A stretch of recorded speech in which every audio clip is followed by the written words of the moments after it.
राम राम तो सब कहें, भगवान भगवान। वो आदि राम सबसे पहले वाला परमात्मा सदा वाला भगवान कौन है कोई नहीं जानता, कोई बिरला जाने। अब मैं तुझे जो कथा सुनाने जा रहा हूं इसको कहते हैं बुद्धिमान सुनेगा तो इस ज्ञान को सीने से लगाएगा, कमाल हो गया, कति कलम तोड़ रखी है ज्ञान के, सही बात बता दी। और मूर्ख सुनेगा तो उसका समझ में नहीं आने गया, झूठ बोला बकवाद करे। तो कहते हैं जो मैं कथा सुनाने जा रहा हूं या कड़वी कुनीन है, और बुद्धिमान तो कुनीन खा लिया करे, भाई रोग इससे तो कटेगा तो खानी पड़ेगी, कड़वी दवाई है। और मूर्ख थूक देता है, वो मृत्यु को प्राप्त हो जाता है। जो इस सच्चे तत्व ज्ञान रूपी कड़वी कुनीन को जो नहीं स्वीकार करेगा वो काल के मुंह में चला जाएगा। और जो इसको फांकी मार गया, सुन गया और इसके अनुसार ढल गया तो वो मोक्ष हो जाएगा उसका। ज्ञानी सुने सो हृदय लगाई, मूर्ख सुने तो गम न पाई। अब बताता हूं, माँ अष्टंगी पिता निरंजन, ये जम दारुण वंशन अंजन। ब्रह्मा विष्णु महेश की माता तो दुर्गा है और पिता ये ज्योति निरंजन काल है, ब्रह्म है। पहले कीन निरंजन राई, पीछे से माया उपजाई। माया रूप देख अति शोभा, देव निरंजन तन मन लोभा। कामदेव धर्मराय सताए, देवी को तुरंत खाए। पेट से देवी करी पुकारा, हे साहेब मेरा करो उबारा। टेर सुनी तब हम ता आए, अष्टंगी के बंध छुड़वाए। सतलोक में कीना दुराचारी, काल निरंजन दीन्यानकारी। माया समेत दिया भगाई, 16 शंख कोस दूरी पर आई। अष्टंगी और काल अब दोई, मंद कर्म से गए बिगोई। धर्मराय को हिकमत कीना, नखरेखा से भग कर लेना। धर्मराय कीन्या भोग विलासा, माया को रही तब आशा। अब कहते हैं इस काल ज्योति निरंजन और दुर्गा ने पति पत्नी व्यवहार किया, जिससे यह गर्भ धारण हुआ, इसको आशा हुई। 3 पुत्र अष्टंगी जाए, ब्रह्मा विष्णु शिव नाम धराए। ओए होए। अब पुण्यात्माओं, ये ज्ञान कबीर भगवान जी ने, परमेश्वर जी ने 600 साल पहले बताया था कि ब्रह्मा विष्णु महेश नासवान हैं, इनकी जन्म मृत्यु होती है, और ये दुर्गा इनकी माता है, और ये ज्योति निरंजन ब्रह्म ये इनका पिता है। लेकिन इन अनाड़ी अज्ञानी ऋषियों ऋषियों ने संस्कृत बोल कर ट्या करनिया ने उस परमात्मा के सत्य ज्ञान को ऊपर नहीं आन दिया। और ये कहते थे वो तो अनपढ़ है, अशिक्षित है, वो अक्षर ज्ञान नहीं जानता। कबीर क्या जाने वेदों के गूढ़ रहस्य को, क्या जाने पुराणों के विषय में। तो उस आज से 600 वर्ष पहले जो समाज अशिक्षित था, उन्होंने उन अज्ञानी, उन ब्राह्मणों के, गुरुओं के, महर्षियों के इस ज्ञान, इस बात को स्वीकार कर लिया कि भी सचमुच कबीर साहब तो अनपढ़ हैं, ये क्या जानते होंगे वेद और गीता के बारे में। संस्कृत में संस्कृत के ब्राह्मण पढ़ सके थे, और वह बीमारी ईबता ही पड़ गई। अब परमात्मा ने 600 साल पहले वो बात कही जो सिंपल लैंग्वेज में कबीर वाणी में, वो सच्चिदानंद घन की वाणी है, ये 5वां वेद है,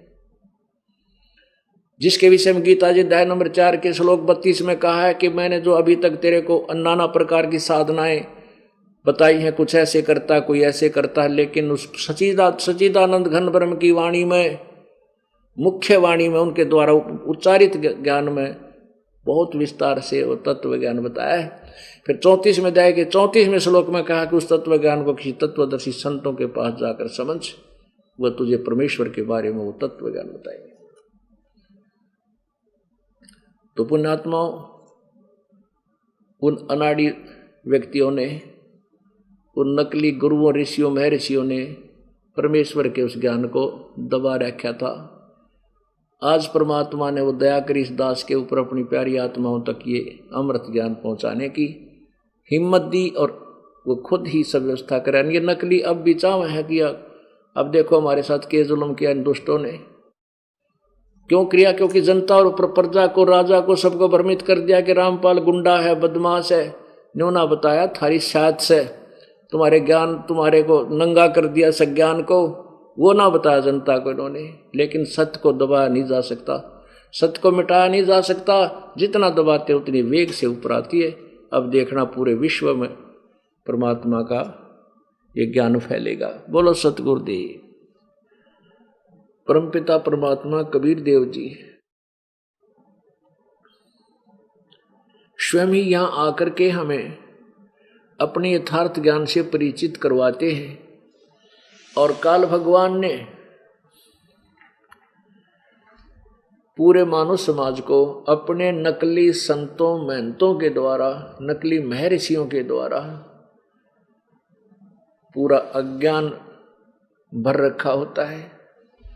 उस समय परमेश्वर आते हैं, अपना यो तत्व ज्ञान रूपी सूर्य उदय करते हैं। परमेश्वर कबीर देव जी का ये तत्व ज्ञान का जब सूर्य उदय हो जाएगा, उसमें जो ज्ञान हमने गीता जी और वेदों का आज बहुत अच्छा लगता है, बुरा नहीं है, लेकिन ये कंप्लीट नहीं है, ये पूर्ण नहीं है, ये हमारे लिए सफिशिएंट नहीं है, पर्याप्त नहीं है, क्योंकि इससे पूर्ण मोक्ष नहीं हो सकता। गीता और वेदों वर्णित विधि से हमारे पाप कर्म नहीं कट सकते। जैसा कर्म है वैसा ही भोगना पड़ता है, ऐसा विधान है इस स्तर की भक्ति का, इतना ही नियम है। और पूर्ण मोक्ष नहीं हो सकता, जन्म मृत्यु का यो रोग दीर्घ नहीं कट सकता। और पूर्ण परमात्मा के इस तत्व ज्ञान में वो सब विधि वर्णित है, वो कंप्लीट नॉलेज है, वो पूर्ण ज्ञान है, जिसमें पाप कर्म दंड काटने के वो मंत्र भी हैं और पूर्ण मोक्ष के मंत्र भी हैं, जो गीता और वेदों या अन्य कुरान या बाइबल के पुराण ज्ञान में नहीं है। तो जब हमारे को ये तत्व ज्ञान समझ में आएगा आपको, उस समय क्या होगा? उस समय क्या होगा कि हम अपने को ये वेद और गीता, पुराण और कुरान और बाइबल का ज्ञान कैसा लगेगा? तारा मंडल बैठ कर ये चांद बढ़ाई खावे, उदय हुआ जब सूरज का ये स्यों तारों छिप जावे। रात्रि के समय चंद्रमा का प्रकाश बहुत अच्छा नजर आता है, लेकिन पर्याप्त नहीं है।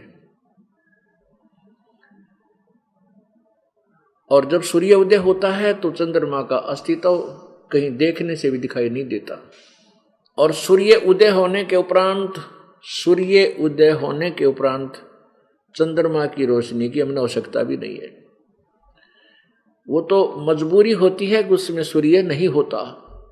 इस प्रकार जब तक हमें ये तत्व ज्ञान नहीं मिला था तो हमारी मजबूरी थी, हम ब्रह्मा विष्णु महेश और ब्रह्म तक की साधना पर ब्रह्म तक की कर लेते थे, लेकिन वो पर्याप्त नहीं थी। अब हमें वो पर्याप्त प्रकाश मिल गया, वो पर्याप्त ज्ञान मिल गया। अब भी हम पार नहीं होंगे, साधना नहीं करेंगे, फिर परमात्मा को उल्हाना नहीं रहा। आप स्वयं जिम्मेवार होगे जो काल के जाल में अब भी रह गए। इसके लिए परमेश्वर अपनी वाणी में कहते हैं, समझा है तो सिर धर पाओ और बहोर नहीं रे ऐसा दाओ। ओहो, यदि तू समझ गया है, आपको ये ज्ञान समझ में आ चुका है कि मानुष जन्म बार बार नहीं मिलेगा, मनुष्य जीवन कभी फिर 1,84 भोगने के बाद मिल भी गया तो तत्वदर्शी संत नहीं मिलेगा, ये ज्ञान नहीं मिलेगा, ये नाम नहीं मिलेगा। तो अब इस दृष्टिकोण से आप भक्ति करो, दिन रात एक कर दो। भक्ति, सिमरन, सेवा, दान, धर्म, ज्यादा से ज्यादा समय निकालो। पुण्यात्माओं, आप विश्वास रखना, जिसमें आप परमात्मा से जुड़ जाओगे, कबीर भगवान तय आपके वो काम ठीक होंगे आप स्वप्न में भी नहीं सोच सकते। अब तो आपको लगता है कि 3 दिन कैसे जाएंगे, महीने में कैसे आएंगे, पुण्यात्मा विचार करना थोड़ा सा, परिवार का एक सदस्य बीमार हो जाता है और किसी हॉस्पिटल में दूर देश में एडमिट कराना पड़ जाता है। अब उसमें धन भी व्यय हो रहा है, पैसा भी लग रहा है, मानसिक परेशानी भी बढ़ रही है, पता नहीं क्या होगा, कैसी रिपोर्ट आएगी, और काम भी छूट गया, कार्य भी छूट गया, घर के ताला लगाना पड़ जाता है, पैसा नहीं है तो कर्जा करके भी ला करके इलाज करवाना पड़ता है। पुण्यात्माओं, परमेश्वर कबीर जी के चरणों में आने के बाद आपको ये प्रॉब्लम नहीं आएगी। आपका जो लाख रुपए में रोग ठीक होना हो, और होना हो या ना भी हो, रोग की कोई गारंटी ना होती, या परमात्मा कबीर जी के चरणों में आपको फ्री में वो सुख मिलेगा। तो ऐसे हमने विचार लगाना पड़ेगा, ऐसे हम अपने विचारों को सेट करके फिर हम सत्संग में आएंगे। लाखों रुपये लगने थे, काम छूट जाना था, कार्य बंद हो जाना था, परमात्मा की कृपा से वो आप स्वस्थ हो गए, तो फिर यहां फिर भी नहीं आओगे। यहां बुलाने का उद्देश्य हमारा क्या है कि यहां बुला करके आपका यो मोतियाबिंद का ऑपरेशन करना है।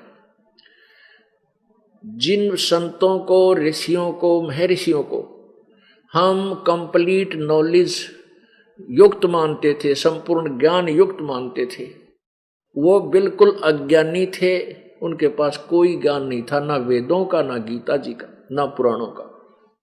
तो उनको मोतियाबिंद था। मोतियाबिंद कैसा होता है? जैसे कल आपको दिखा था, आगे भी रह कर दिखाते रहेंगे कि इन ऋषि महर्षियों को वेदों का ज्ञान नहीं था। श्रीमद् देवी भागवत गीता प्रेस गोरखपुर से प्रकाशित 6ठा स्कंद, उसमें लिखा है 414 पृष्ठ पे कि सतयुग में ब्राह्मण वेदों के पूर्ण विद्वान होते थे और वो दुर्गा की पूजा करते थे। अरे तेरा भला हो, यो वेदों में कहीं भी दुर्गा की पूजा का नामो निशान नहीं है। यजुर्वेद अध्याय नंबर 40 के श्लोक नंबर 15 में ब्रह्म साधना का प्रमाण है। वेदों में ब्रह्म साधना, ब्रह्म तक की साधना का तो विवरण है, लेकिन पूर्ण परमात्मा की जानकारी भी रह कर है, अत्यधिक है। यजुर्वेद अध्याय नंबर 40 के श्लोक 15 में लिखा है कि वायु अनिलम अमृतम इदम भस्मांतम शरीरम ओम कर्तु समर किल्वे समर और कर्तुम समर। ओम नाम का जाप काम करते करते सिमरण कर, विशेष कसक के साथ यानी श्रद्धा के साथ सिमरण कर, और मनुष्य जीवन का मूल कर्तव्य जानकर ओम नाम का सिमरण कर। ये तो ब्रह्म तक की साधना है। इससे क्या होगा कि जब तू अंत समय में तेरा शरीर नष्ट होगा, खत्म होगा, भस्म होगा, उस समय तू ओम नाम की कमाई भक्ति से जो तुझे रिजल्ट मिलना है, इसका परिणाम मिलना है, जो गति होनी है, तो तब वो तुझे उतना अमृतव मिल जाएगा, ब्रह्मलोक की प्राप्ति हो जाएगी।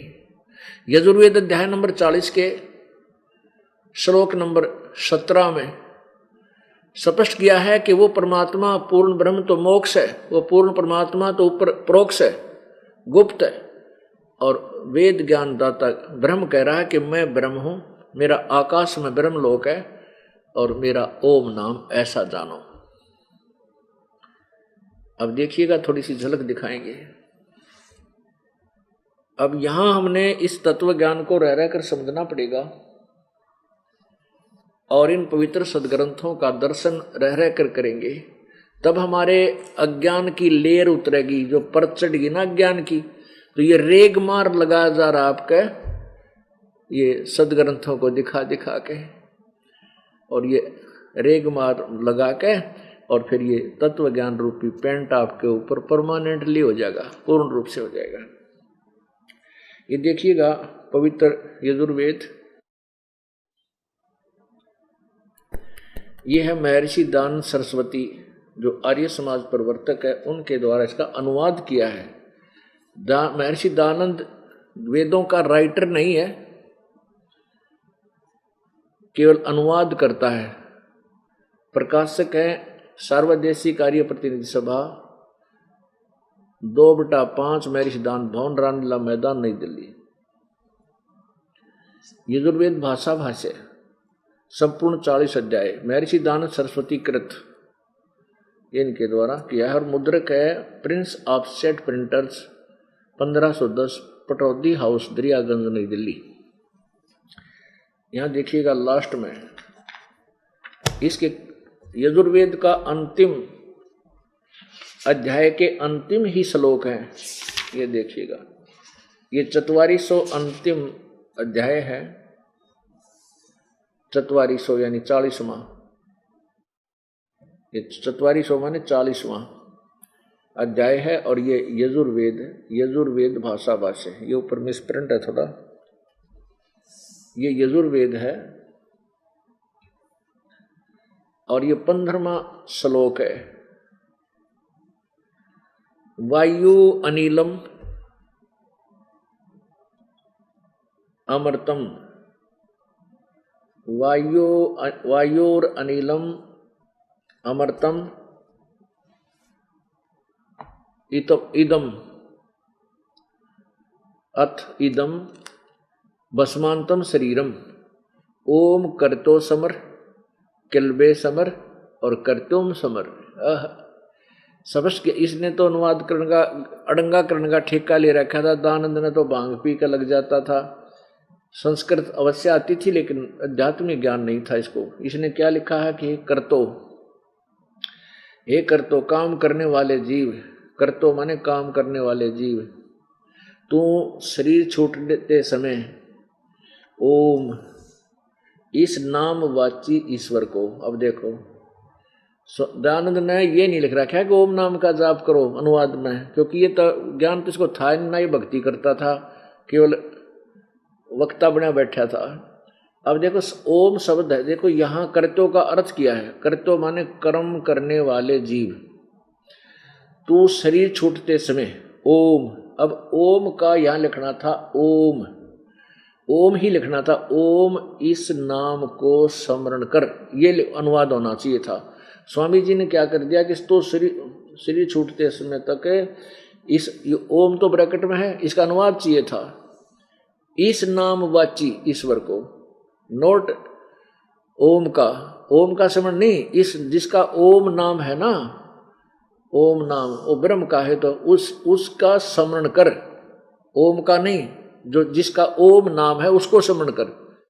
और अपने किल्वे माने अपने सामर्थ्य के लिए, अपने सामर्थ्य के लिए परमात्मा और अपने स्वरूप का स्मरण कर, अपने स्वरूप का के स्मरण करे। और कर्तव्य माने अपने किए का स्मरण कर। इस संस्कार का वायु धनंजय आदि रूप वायु, कारण रूप अनिलम माने कारण रूप वायु, अमृतम अविनाशी कारण को धारण करता हुआ, अथ माने इसके, अनंतर इदम यह शरीरम नष्ट होने वाला सुखदायक आश्रय शरीर, सुख आदि का आश्रय शरीर, भस्मांतम अंत में भस्म होने वाला, ऐसा जानो। इससे सिद्ध है कि यू ओम नाम भी ना जप्या करता, ये केवल गपोड़ मारा करता, इधर उधर के कहीं की ईंट कहीं का रोड़ा इकट्ठा कर रखा था। इससे सिद्ध है कि अनुवाद करता क्या क्रिया करता है, इससे स्पष्ट पता चल जाता है ये कितना विद्वान था, कितना इसने भगवान को जाना है। इसका सीधा सा अर्थ बनता है कि ओम नाम का जाप करतो समर, काम करते करते सुमन कर, ओम नाम का, ओम स्पष्ट लिखा है इसमें देखो, ओम करतो समर, बस ओम समर, नोट इसमें ये लिखा कि जिसका ओम नाम है उसको समन कर। ये तो हम संस्कृत भी तो ये देवनागरी यानी नागरी लिपि है, हम इसको आसानी से पढ़ सकते हैं, अक्षर ज्ञान हमारे पास है, इसमें तो कोई डाउट है नहीं। ओम करतो समर, किल्वे समर, करतुम समर, कति सिंपल से सिंपल उसमें लिख रखा है भाव में। तो ओम नाम का जाप काम करते करते स्मरण करो, विशेष कसक के साथ। किल्वे माने उन्होंने कहा तो किलबलाट माच गया, यानी कति कसक को बहुत जबरदस्त श्रद्धा से और कर्तुम अपने मुख्य उद्देश्य मान करके परमात्मा के अपना मुख्य कर्म मान करके मनुष्य जीवन का के भगवान की भक्ति बिना ये जीवन व्यर्थ है मनुष्य का, इस करके तू ओम नाम का इस दृष्टिकोण से और ऐसे जाप कर। जब तेरा शरीर छूटेगा तब तुझे ओम नाम के सतर की, ओम नाम से जो तुझे लाभ मिलना है वो अमृतो मिल जाएगा, और तेरा जो प्राण जो जीव है वो लिंग शरीर बन जाता है, उसकी बैटरी चार्ज हो जाती है। वायु अनिलम अमृतम अथ इदम भस्मांतम शरीरम। तो इसका अर्थ ये बनता सीधा सा कि ओम नाम का जाप करने से इसके सत्र का जो लाभ तुझे होना वो मिल जाएगा। अब आगे लिखा है ये 15 में, अब 17 इसका 40 में जाएगा। अंतिम मंत्र है यजुर्वेद का 44वां अध्याय, और ये 17वां श्लोक मंत्र है, लास्ट है ये इस अध्याय का भी लास्ट है और यजुर्वेद का भी अंतिम मंत्र है। इसमें क्लियर कर रखे है। इस अनुवाद करता है का ही पढ़े, इसे बहुत कुछ समझ में आएगा। दयानंद जी कह रहे हैं, लिख रहे हैं, हे मनुष्यो, जिस ज्योति स्वरूप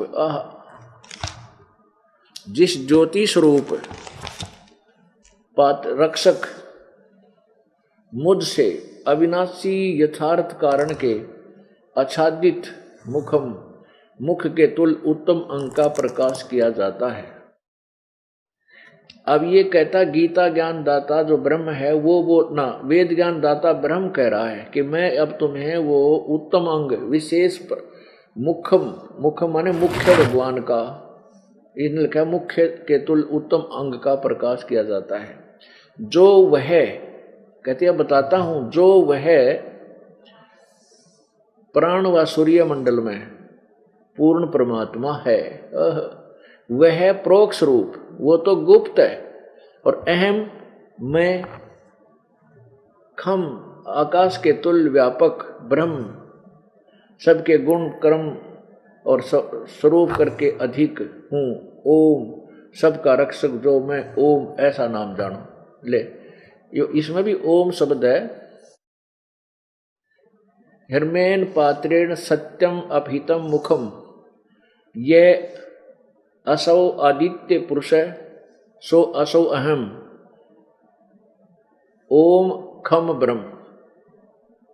खम का अर्थ होता है आकाश और स्वर्ग, तो और ब्रह्म ये खुद है, वेद ज्ञान बोल रहा है। ये ब्रह्म कह रहा है कि वो पूर्ण परमात्मा तो सतलोक में है, वो गुप्त है, उसको नहीं देख पा रहे, और मैं स्वर्ग में हूं, मेरा यो ओम नाम है। ये लिखता है कि जो वह प्राण व सूर्य मंडल में पूर्ण परमात्मा है वह प्रोक्ष रूप वो तो गुप्त है, और अहम माने मैं, ये ब्रह्म कहता मैं ब्रह्म, अहम ब्रह्म, ये ब्रह्म आना चाहिए, मैं ब्रह्म आकाश यानी खंभ माने स्वर्ग में ब्रह्मलोक में हूं, और मेरा ओम नाम है। अंडरस्टूड, कति क्लियर शब्द है, यो क्लियर अर्थ है इसका। लेकिन इस नडंगा कर रखा था ज्ञान किसने थाय निदानंद ने, तो कति यो तो ये भगवान इस जैसा तो मैंने जिंदगी में कोई इतने उच्च पद पर और ऐसा बेहुदा ज्ञान मैंने किसी संत और महर्षि का नहीं देखा। यदि मेरा कोई से जाति शत्रुता नहीं है, लेकिन ये दास एक आध्यात्मिक टीचर बना दिया भगवान ने, और ये भी आध्यात्मिक टीचर थे, गुरु थे। अब डॉक्टर की दवाई ने डॉक्टर बता सके है, मरीज ने क्या पता। तो ऐसे ही गुरु के ज्ञान को, आध्यात्मिक टीचर के ज्ञान को आध्यात्मिक टीचर ही बता सकता। और अब तो आप सारे, आपको ऐसा ज्ञान दे दिया है, सदग्रंथ आपके सामने दिखा रहा है ये दास, तो इसमें तो कंसेप्ट ही क्लियर हो जाता है। इसमें तो डाउट ही समाप्त हो जाता है कि पहले वाले कहीं गलत बोल रहे थे तो कहीं ये संत रामपाल भी गलत कह रहा हो। ये तो गुंजाइश नहीं छोड़ूंगा आपके पास के सामने, आपको सदग्रंथ दिखा दूंगा जिनको आप सत्य मानते हो, फिर आप निरसंशय हो जाओगे और परमात्मा के ज्ञान को आसानी से ग्रहण करोगे। अब ये क्या